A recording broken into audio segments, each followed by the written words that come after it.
क्या रामायण काल में सबसे नज़दीकी भारतीय समुद्र तट से लंका की दूरी 806 किलोमीटर थी, लेकिन अब एडम ब्रिज यानी राम सेतु की जो कुल लंबाई है वो सिर्फ 48 किलोमीटर है। आप सोच रहे होंगे कि ये सवाल क्यों किया जा रहा है। ये सवाल मैं नहीं कर रहा हूँ, ये सवाल सोशल मीडिया पर वायरल हो रहा है और लगातार पूछा जा रहा है। जो खुद को तार्किक कहते हैं वो लोग पूछ रहे हैं कि क्या घपला है ये, कि वाल्मीकि रामायण में 100 योजन दूरी बताई गई है भारत के समुद्र तट से लंका की, लेकिन राम सेतु की कुल लंबाई तो सिर्फ 48 किलोमीटर है। इतना ही नहीं, लंका की तरफ जो भारतीय क्षेत्र का अंतिम छोर है तमिलनाडु का धनुषकोडी, वहाँ से श्रीलंका के तलाई मन्नार की दूरी तो मात्र 33.3 किलोमीटर ही है। तो वाल्मीकि रामायण में 100 योजन की जो बात आती है उसे लेकर आजकल बहुत सवाल पूछे जा रहे हैं। आखिर ये माजरा क्या है, असलियत क्या है, वाल्मीकि रामायण में जो कहा गया है वो कितना सटीक है और कितना सही है, आज हम इसी पर चर्चा करेंगे। और हमने इस पर एक विस्तृत अध्ययन किया है जिसमें बहुत सी चौंकाने वाली बातें सामने आई हैं। हम आपसे उन्हीं को साझा कर रहे हैं। पहले बात करते हैं वाल्मीकि रामायण के सुंदरकांड के उस श्लोक की जिसमें 7 योजन दूरी होने की बात कही गई है। शतयोजन मुदतिम तोये क्षिप्रमेव प्लावगम अतिक्रम्य कपिश्रेष्ठ लंकाम भयागतो हरि। तो ये आपने वाल्मीकि रामायण का श्लोक सुना। इसमें स्पष्ट कहा गया है कि हनुमान जी 7 योजन की दूरी पार कर लंका में पहुंच गए। तो ऐसा कैसे संभव हुआ है कि भारत और लंका के बीच की दूरी कम हो गई है? क्या लंकाई प्लेट, लंका क्षेत्र की जो टेक्टोनिक प्लेट है वो भारतीय टेक्टोनिक प्लेट के करीब आ रही है? नहीं, ऐसा भी नहीं है। अगर आप ऐसा सोचें कि भारतीय टेक्टोनिक प्लेट से रामायण काल में लंका की टेक्टोनिक प्लेट ज़्यादा दूर थी जो बाद में करीब आई, तो ऐसा नहीं है। कहानी उल्टी चल रही है। वहाँ से 2.5 करोड़ साल पहले लंका जो थी वो भारत से चिपका हुआ हिस्सा था, और जब ये प्रायद्वीप जो है, भारतीय प्रायद्वीप, यूरेशिया प्लेट से टकराया तो लंका जो है छिटकने लगा और लंका धीरे धीरे दूर जा रहा है, वो नज़दीक नहीं आ रहा है। यानी रामायण काल में जो भारत और लंका के बीच में जो दूरी थी वो थोड़ा बहुत और बढ़ गई होगी, कम होने का सवाल ही नहीं है। तो फिर कहानी क्या है, भ्रम क्या है? असल में जो भ्रम उत्पन्न हुआ है वो शत को लेकर उत्पन्न हुआ है, और शत का अर्थ 100 कर लिया गया है, जबकि वाल्मीकि रामायण के शत का अर्थ 100 हो ही नहीं सकता। 100 वाल्मीकि रामायण के शत का अर्थ नहीं हो सकता है, क्योंकि शून्य की खोज आर्यभट्ट के समय में हुई, 5वीं सदी में हुई। उससे पहले शून्य नहीं था। इसलिए रामायण काल का जो शत है उसका मतलब बिल्कुल भी शत नहीं है, और योजन का भी मतलब वो नहीं है जो कि आर्यभट्ट के समय का है। आर्यभट्ट के एक योजन में 8 किलोमीटर के बराबर दूरी होती है। ये दूरी हमने निकाली है आर्यभट्ट के एक खास समीकरण से। आर्यभट्ट ने अपनी पुस्तक आर्यभट्टीय में पृथ्वी की परिधि को 4967 योजन बताया है, और असल में पृथ्वी की जो परिधि किलोमीटर में आती है वो है 40,075 किलोमीटर। तो 40,075 किलोमीटर के से हम जब योजन के किलोमीटर बनाते हैं, प्रति योजन किलोमीटर, तो वो 8.068 किलोमीटर आता है एक योजन में।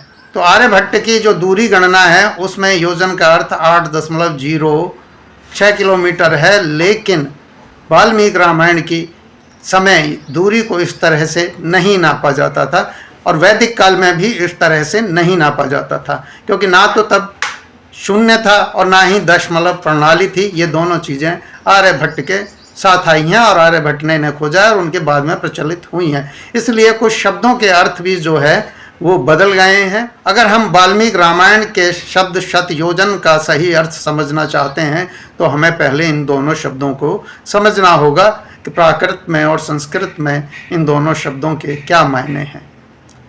योजन शब्द जो है युज धातु से बना है। युज धातु जिसका अर्थ है जोड़ना, मिलाना या एकत्र करना। और युज धातु से सिर्फ योजन ही नहीं, युग्म भी बना है जिसका अर्थ होता है जोड़े बनाना, और योग भी इसी से बना है जिसका अर्थ है जोड़ना।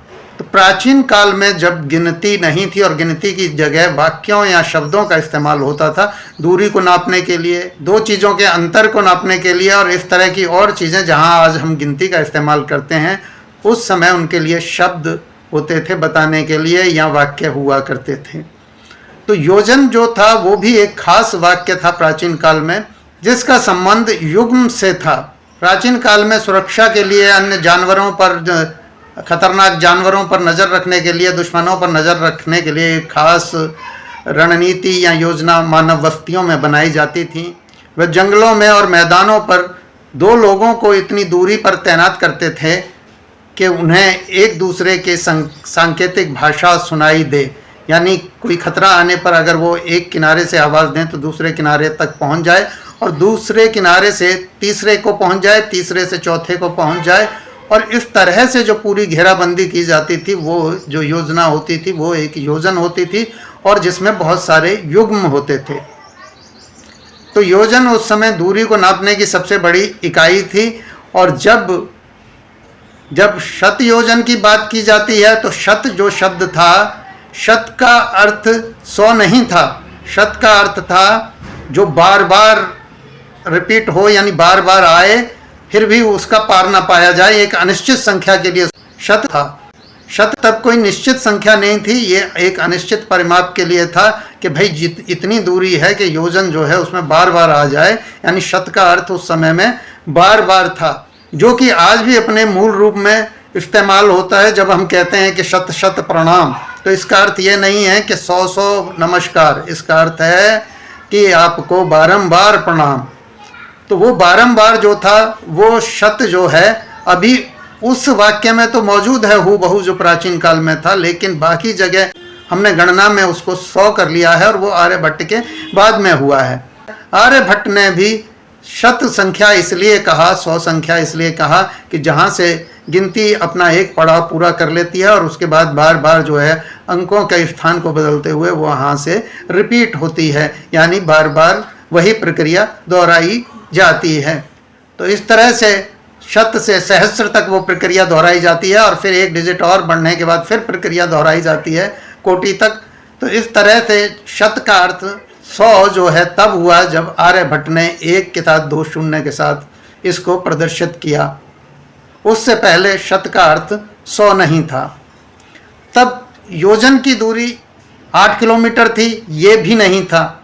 योजन का अर्थ था कि योजना के तहत जहाँ तक लोगों को तैनात किया जा सके।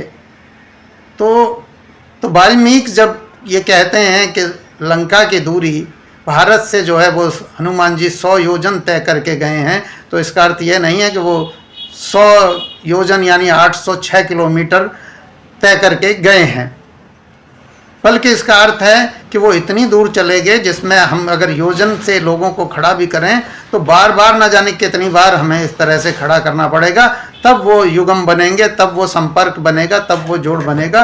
तो वाल्मीकि रामायण का शत योजन का अर्थ यह है। इसमें एक चीज़ और भी महत्वपूर्ण है कि हनुमान जी कितनी दूरी चले तब कुल, अगर आज हम उसका आकलन करना चाहें कि हनुमान जी कुल कितनी दूरी चले भारतीय समुद्र तट से लंका तक, लंका में रावण के महल तक, तो भी यह 48 किलोमीटर नहीं है। एडम ब्रिज जो राम सेतु है वो 48 किलोमीटर है, और राम सेतु के बारे में कहा जाता है कि वो तो भगवान राम ने तब बनवाया था जब लड़ाई के लिए वो जा रहे थे। जब हनुमान जी गए तब तो राम सेतु भी नहीं था। लेकिन विज्ञान, भूगर्भ विज्ञान कहता है कि धरती के साथ लंका प्लेट और भारतीय प्लेट का एक जुड़ाव बना हुआ है, वो चूना पत्थर की चट्टानों के साथ है, जिसको हम आज भी राम सेतु कहते हैं। असल में राम सेतु को राम द्वारा बाद में लौटते समय नष्ट कर दिए जाने का जिक्र रामायण में ही आता है, क्योंकि समुद्र प्रार्थना करता है कि भगवान मेरी महिमा घट जाएगी। दूसरी वजह यह भी हो सकती है कि दक्षिण से शत्रुओं के आने का खतरा रहता, इसलिए उस जो चूना पत्थर का जो लिंक था जो समुद्र में कई जगह डूबा हुआ था, संभव है कि उसके ऊपर भगवान श्री राम की वानर सेना ने अपने एक अस्थाई पुल का निर्माण किया था, जिसे लौटते में उसे गिरा दिया गया था और नष्ट कर दिया गया था। और बाकी जो चूना पत्थर का जो लिंक है, जो जुड़ाव है राम सेतु का, वो अभी तक कायम है। तो हनुमान जी ने जो दूरी तय की थी वो जरूरी नहीं है कि इसी जगह से की थी, वो थोड़ी बहुत आगे पीछे भी हो सकती है। ऐसे में किलोमीटर कुछ ज़्यादा हो सकते हैं। अगर हम लंका और भारत के दोनों नज़दीकी बिंदुओं को भी लेते हैं तो भी हमें ये ध्यान रखना होगा कि हनुमान जी सिर्फ धनुष कोडी से तलाई मन्नार तक नहीं गए थे, वो रावण के महल तक पहुंचे थे, जो तलाई मन्नार से आगे भी 203 किलोमीटर है। श्रीलंका की सरकार ये दावा करती है कि रावण का जो महल था वो सिगरिया में था। सिगरिया जो है वो तलाई मन्नार से भी 202 किलोमीटर से ज़्यादा आगे है। तो 48 किलोमीटर ये और 202 किलोमीटर वो, यानी हनुमान जी कम से कम 250 किलोमीटर तक आगे गए थे। इस बात के स्पष्ट संकेत हमारे अध्ययन में मिलते हैं और हमारा ये अध्ययन जो है मौजूदा दूरियों पर आधारित है, एक अनुमान है जिसे हम रामायण में वर्णित या चिन्हित चीज़ों के आधुनिक क्रम से तुलना करके लगा रहे हैं या ले रहे हैं कि आधुनिक दूरियों से उसे हम समझने की कोशिश कर रहे हैं। सिगरिया के बारे में एक और रोचक तथ्य यह है कि सिगरिया का जो अर्थ है सिंहली भाषा में, उसे अगर हिंदी में हम अनुवाद करें तो उसका अर्थ है सिंहगिरी, यानी सिंह का पर्वत। और वहाँ आज भी शेर के मुख जैसी एक चट्टान है जिसके पंजे बने हुए हैं, मुंह समय के साथ नष्ट हो गया था। तो ये जो सिंहगिरी है या सिगरिया है, इसे श्रीलंका की सरकार कहती है, या मान्यता के अनुसार ये कहा जा रहा है कि यही रावण की लंका थी। ये पीले रंग का एक पहाड़ है, बहुत सुंदर पहाड़ है, जिसे आप कह सकते हो कि सोने का पहाड़ है। इस तरह के पहाड़ हमारे जैसलमेर में भी हैं और इसीलिए जैसलमेर को गोल्डन सिटी कहते हैं। और इसमें एक चीज़ और आती है कि सिगरिया जो है वो मन्नार द्वीप से होकर उसका रास्ता है, लेकिन मन्नार भी एक द्वीप है, इसलिए समुद्र एक नहीं 2 बार पार करना पड़ता है। तो हनुमान जी ने न सिर्फ धनुषकोडी से तलाई मन्नार तक का सफ़र समुद्र को पार करके किया, बल्कि आगे मन्नार द्वीप से सिगरिया तक भी वो गए और उन्होंने एक बार और समुद्र पार किया और वहाँ जंगल और कई पहाड़ पार किए और इस तरह से वो उन्होंने करीब 250 किलोमीटर की दूरी एक दिन में की, जो ऐसा कि रामायण से पता चलता है कि वो मान लीजिए कि सुबह जल्दी भी निकले हैं तो शाम को रात्रि होने तक वो लंका में पहुंच जाते हैं। तो लंका में अगर उन्होंने 12 घंटे भी ये दूरी तय की 250 किलोमीटर की, तो उनकी चाल जो है एक औसत चाल से ज़्यादा थी। अगर उन्होंने 12 घंटे में भी 250 किलोमीटर की दूरी तय की तो भी ये 20 किलोमीटर प्रति घंटा से ज़्यादा की रफ्तार आती है, जो कि आज के मनुष्य से काफ़ी तेज़ है, क्योंकि आज का मनुष्य ज़्यादा से ज़्यादा 1 घंटे में 4 से 5 किलोमीटर चल सकता है, जबकि हनुमान जी की जो चाल आ रही है वो प्रति घंटा कम से कम 20 किलोमीटर की आ रही है। तो इस तरह हम कह सकते हैं कि जो शतयोजन वाला जो सवाल उठाया जा रहा है वो नासमझी है कि लंका की दूरी 100 योजन थी। साहब 100 योजन में तो 800 किलोमीटर होते हैं, कुछ लोग कहेंगे कि 1200 किलोमीटर होने चाहिए, जबकि लंका की दूरी तो 48 है। उन लोगों को जो ये सवाल उठा रहे हैं उन्हें 2 बातें कम से कम साफ तौर पे समझ लेनी चाहिए।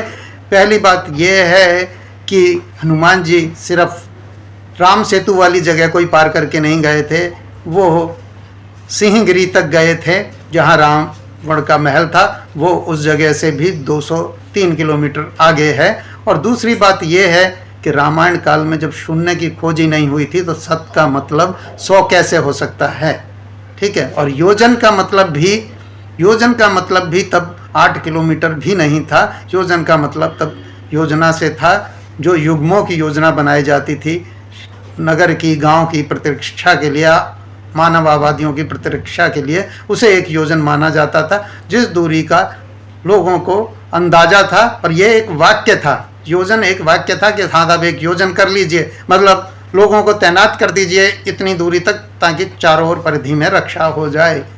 तो योजन, इस तरह के योजन का बार बार प्रयोग होना, शतयोजन, कि ऐसी दूरी तो आपको बार बार पार करनी पड़ेगी। और उस ज़माने में एक गांव के लिए या एक मानव आबादी के लिए जंगलों के बीच योजन ही सबसे बड़ी इकाई थी। तो उम्मीद है कि इस वीडियो से आपका ये भ्रम दूर होगा और आपके ये जो सवाल आ रहे हैं दिमाग में कि सतयोजन का अर्थ ऐसा क्यों था और दूरी कैसी थी, ये भ्रम भी दूर हो गया होगा। तो आज दिल दिल्ली देश में इतना ही। ऐसे ही रोचक प्रश्नों के साथ या सवालों के साथ या अपनी जिज्ञासाओं के साथ फिर से आपसे मिलेंगे, मुलाकात करेंगे। आज के लिए धन्यवाद।